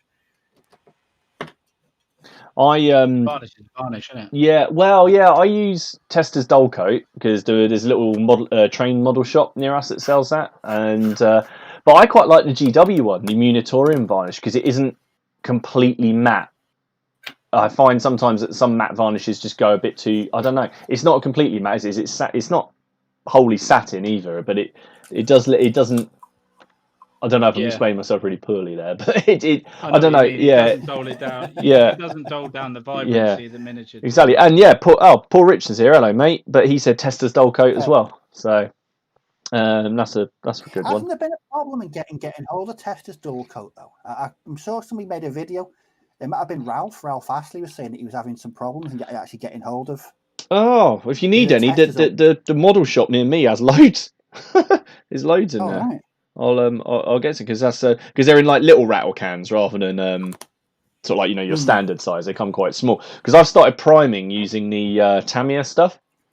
Because this model shop, because they do a lot of large scale, like just scale models, like tanks and planes. 35 sort of and they're lovely, but they just cover really, really well. And since my airbrush is broken, I'm not using any something like that. Stop laughing, Ken. How did that break mine? It just broke, and I swore a lot. My airbrush, all my airbrush does is make me swear. I can't use that thing without swearing for about 45 minutes after I've even stopped using it. My airbrush, it's like my best friend. What else have we got in here? Duncan says Army Painter is some of the least evocative paint names. They're not the greatest names, but they get the job done. I think we've missed him, but Tom the Wargamer said bye. And Leslie said for Brown, you can't beat Snakebite Leather. Yeah, the new Snakebite Leather is nice. I use that a lot. I'm using it right now. See, my standard go-to brown is Burnt Umber by Vallejo. I use that for absolutely everything. Oh, yeah, I've got Burnt Umber, Steve. I know what one you mean now. Yeah, it is a nice brown. Yeah, it is a really nice brown actually. I like the German field brown or whatever it is. Yeah, my favourite two are German Camo Black Brown, and dark Rust. They're so again some of my favourite browns.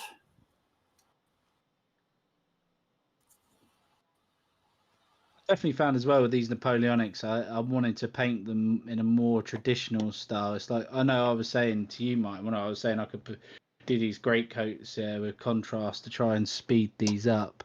Yeah. I don't think there's any need. No, I started doing it and I was just, I saw the finish of it and I was just like, nah.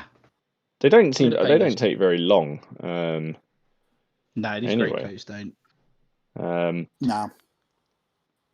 They're bloody great. Yeah. Okay.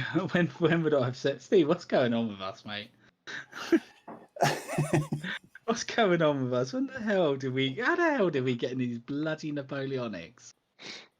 I don't know, but the company I'm painting now, there's no great coats in it. It's 6 dudes in dress uniform, and it's doing my head in it, really. Oh, Mate, no. I know what you mean. I know what you mean, mate. I've been there. I did 24 of them, and it was horrible. 24 of them, Steve. 24. One after See, another. I'm painting these. No great coats to break it up. What I've started doing is leaving the cross straps to the very, very, very last part of the miniature. Yes. Um, Yes. Because I have to have like a shot of rum for Dutch courage before I even approach it. The white is like the last thing I now do on any sort of miniature. And just the amount of times I had to go back over it. I tell you what, Martin. I was doing some of the head swaps from the Perry kit. Yeah. It worked really well. I was expecting utter total carnage. Oh, what? Because you had to saw them off or clip them off, basically. Yeah, you have to snip. Yeah. Yeah. It was dead good. The first one I did, I just got clippers and went at his neck with the clippers. You know that? Have you ever seen that scene at the end of Terminator 2 where T-1000 gets blown into like a really odd shape? Yeah. This is what the guy's body went like. It was hilarious. Yeah, I didn't find it too bad. I thought that as well. I was like, oh, this is going to look rubbish. But I don't know if the spare heads have got a little bit more neck on them than so that they've compensated for that. I don't know. Maybe I'm imagining that, but I didn't find it horrific either. What I found out to do was on both of them was very, very small bit of green stuff where there was a slight gap. Yeah. But that aside, no, it was definitely it was a lot more successful than I actually envisaged. I thought it was going to be absolute carnage. Yeah, I know they went. They do look good. They don't have that in the set that Ken's got. They've just sort of they've got it's interchangeable. They didn't just produce ones with just heads already attached. No, they're lovely. Oh, They really, really, really is good, mate. The new kit. If you're gonna get another set, mate, and you're gonna do just be prepared. There are no grey coats. So it's 44 in dress uniform. Oh God! Sorry, treat yourself. Yes. Treat yourself when you're feeling brave.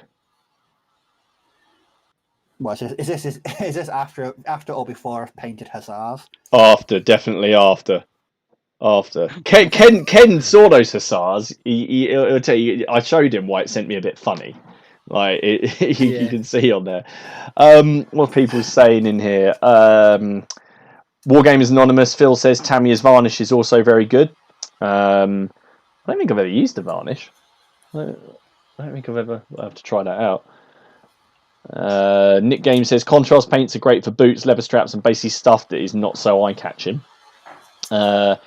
Jay from NI Miniatures said he doesn't need contrast paints to paint a Napoleonic. He can do it in 10 minutes. In fact, yeah, he's just done a video painting a Napoleonic British officer. I think it's 8 minutes he's done it in. Does he do commission painting very cheaply? You have to ask him. You have to ask him. How many have you got that need doing? Because remember, again, I say there's 9 battalions here that you can have for the price of... $29.99. Ewan and Aaron Lowe says he's been looking at Perry's. He now wants to start a Prussian army. You and me both.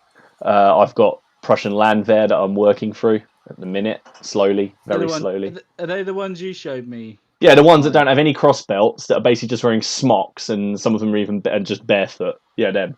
Yeah, the army I should have started. Yeah, they're my favourite Napoleonic figures. Yeah, and the problem is I couldn't use the Prussians though. That's Why? the problem. I got because it's Dom's fault. Dom needs an opponent. Prussian with these. And then what we got? Miller says in the newest issue of War Games Illustrated, they've suggested basing miniatures in brown for never mind the bill hooks of the Wars of the Roses period. I didn't see that bit. I don't know. I've based things in red. I based my British in red and my French in dress uniform in blue. So I don't know about basing in brown. I tend to base in white or light grey now. And that's not just because of contrast paints. I think even before the contrast paints came out, I was doing that.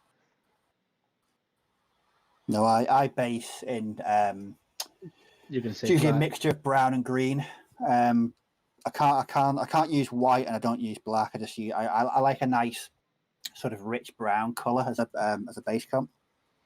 Grey. Like grey or an off-white. Love an off-white. It's just more the fact I feel like I can darken it down with washes. But it's a pain in the ass to brighten it up again, you know? Yeah, that's the problem. And Leslie said head swaps at any scale are easy in any scale from 15mm to 54mm. I think it all depends on the company, the quality of the miniatures though, because I've tried head swapping some things and they've come out horrific. They've ended up being casualty markers. Warlord games, that it's so easy head swaps on Warlord games. Yeah, they're all designed to fit in the same thing. I have got some casualty markers here, mine. You got the Warlord Games ones, yeah. What are you going to do? Yeah. Are you going to do what I do, which is have loads of individual markers, or are you going to stick them on a base or something that you can put a dice I on? can have it in individuals. Good man. Individuals. They look better. And There's something satisfying as well about putting them down. yeah, it is. Yeah, that's it, isn't it? Because it was your first game of putting models onto a board and not taking models off. Yeah, I quite liked it. It worked for Napoleonics. Yeah, it wouldn't really work for skirmish No, games, it but did work for Napoleonics. And what we got here? Paul Richard said, paint Brunswickers, the easiest Napoleonic army to paint. They're the ones that Victrix have got a set coming out soon, haven't they? Brunswickers. I was quite interested in those, actually. I saw they were releasing them. What else have we got? Peter Little says, I'm afraid to say what school are you supposed to attend? Hey? Oh, what is school? Oh. He didn't go to school. Oh, right. He never Sorry. turned out. Yeah, all right. I think that's what he's saying. Oh. And what have we got here? Ewan and Aaron Lowe said the plastic set is great. If I get another set of mounted officer, I could have another 2 24-man battalions. That's the Prussians. Another metal set and Jaegers as well. So, do you know what my problem with the French Napoleonics is, Martin? What? And you've probably had this problem as well.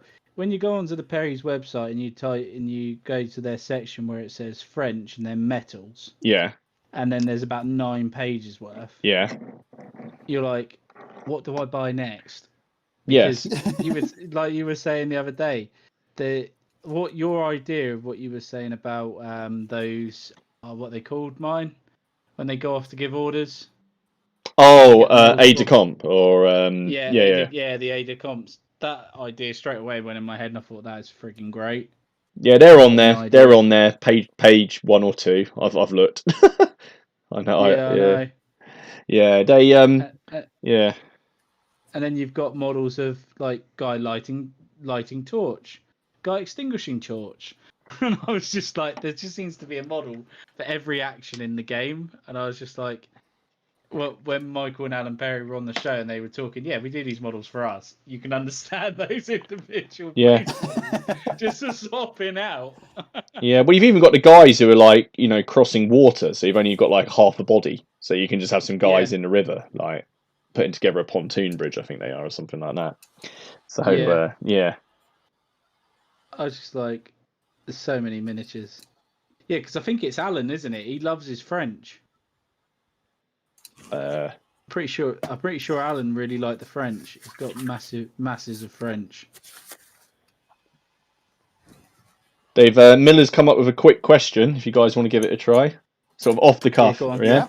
What's your favourite World War II vehicle or tank? I can do mine as easy. The Staghound. Go on, you have a go.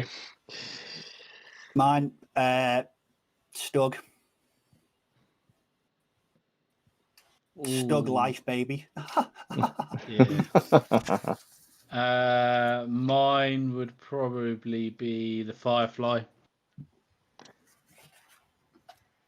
There you go, that's quite quick. £17 a gun in a tank.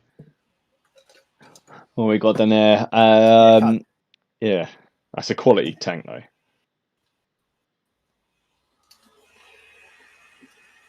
Bloody massive, but yeah. Oh, I finished that second book of the Harlequin series. Oh yeah, did you About enjoy to it? go on...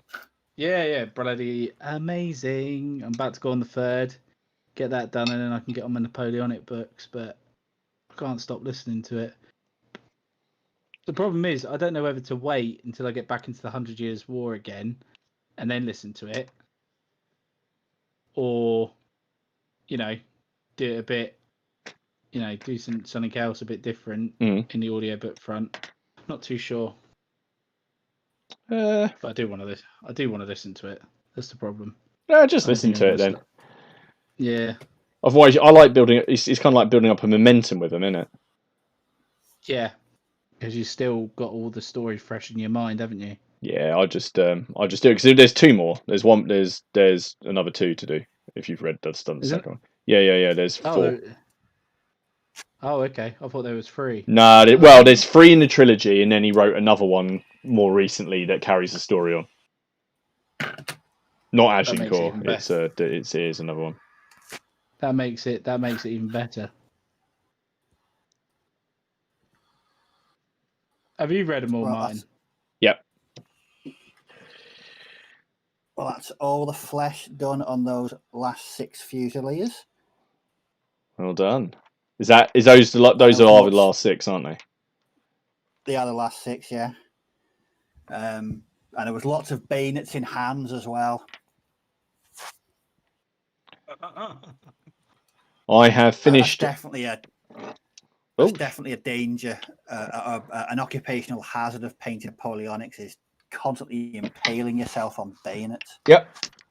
I was doing it while we were playing. That was the even funnier part. Yeah. It doesn't get any better. Probably some of my DNA, mate, on those miniatures. Not gonna lie.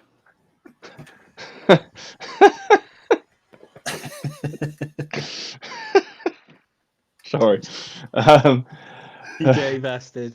Right. Do you ever know? I finished my my crossbows, and I'm just sorting out the. There we go. I'm just sorting out the shields now with the transfers. So I'll hopefully have these done and out of my life soon. But you know what will happen is I'll go, like you say, I'll go on the Perry website and go, oh, that looks nice. Oh, a bombard.